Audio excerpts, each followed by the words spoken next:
আসসালামু আলাইকুম। সুস্থতা হচ্ছে আল্লাহ পাকের সবথেকে বড় নিয়ামত, আমরা সবাই জানি। আমরা যারা ঢাকা শহরে বাস করি তাদের জন্য সবথেকে যে বড় চ্যালেঞ্জ সেটা হচ্ছে হেলদি লিভিং।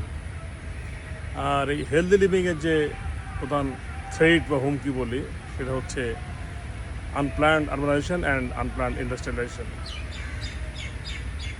রমনা পার্ক এটা ঢাকা শহরের ফুসফুস খ্যাত একটা পার্ক। যদিও এই পার্কের ক্যাপাসিটি অনুযায়ী প্রতি শুক্র এবং শনিবারে প্রচুর লোকজন এখানে আসে হাঁটতে। সুস্থ থাকতে হলে ডাক্তারি মতে সব থেকে উত্তম হচ্ছে প্রতিদিন নিয়ম করে 40 থেকে 50 মিনিট হাঁটা। যারা আমরা সকালে হাঁটতে পারি খুবই ভালো, না পারলে বিকেলে বা সন্ধ্যায়। ডাক্তার আরও সাজেস্ট করে থাকেন যাদের প্রেশার বা ঘুমের সমস্যা আছে তারা চাইলে বিকেলে বা সন্ধ্যা হাঁটতে পারে, তাহলে ভালো হয়।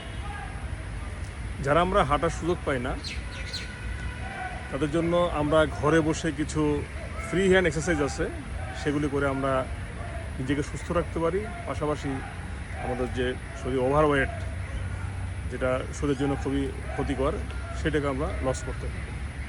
আমি আপনাদেরকে কিছু ফ্রি হ্যান্ড এক্সারসাইজ দেখাবো যেগুলো আপনাদের কাজে লাগে। ধন্যবাদ সবাইকে।